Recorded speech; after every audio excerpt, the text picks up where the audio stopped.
काही जणांनी पत्रकार परिषद घेऊन सातत्याने चुकीच्या बातम्या पसरवण्याचा प्रयत्न केला. कुणीतरी त्यांच्या आजच्या बातमीत दाखवलं 2 सप्टेंबरचा फोटो आहे. तर हा माझा फोटो, हा फोटो आहे 12 सप्टेंबरचा. ह्याच्यावरची 1 तारीख पुढची खोडली आणि 2 सप्टेंबर दाखवलं आणि काहीतरी त्या दिवशी अमावस्या पौर्णिमा काहीतरी आहे असं चुकीचं दाखवलं. माझ्या आजही अकाउंटवर गेला तर हे फोटो आहे असे आहेत, ते 2 सप्टेंबरचे नाहीत, ते 12 सप्टेंबरचे. दुसरी गोष्ट, 2 सप्टेंबरला आदरणीय अजितदादांच्या दौऱ्यात आम्ही होतो. हा माझा 2 सप्टेंबरचा फोटो आहे. 2 सप्टेंबरला हा फोटो झाल्यानंतर कुठेही माझ्या हाताला जखम नाही. हा 3 सप्टेंबर 4 सप्टेंबरचा फोटो आहे. माझ्या या भागामध्ये अधिकाऱ्यांच्या समवेत रस्त्याची पाहणी, कुठेही हाताला जखम नाही.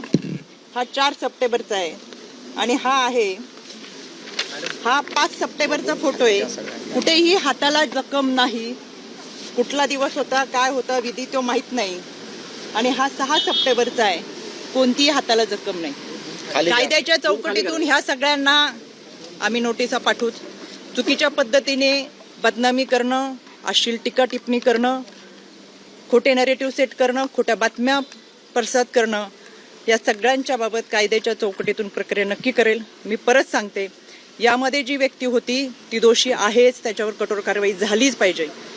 आपल्याला कोणत्याही व्यक्तीच्या वैयक्तिक आयुष्याबद्दल काही माहिती असायचं कारण नाही. आणि आज आपण ज्यांच्याबरोबर आहेत ते पुढे जाऊन 4 वर्षांनी 5 वर्षांनी काय करणार आहेत हे याची कल्पना आपल्याला नसते.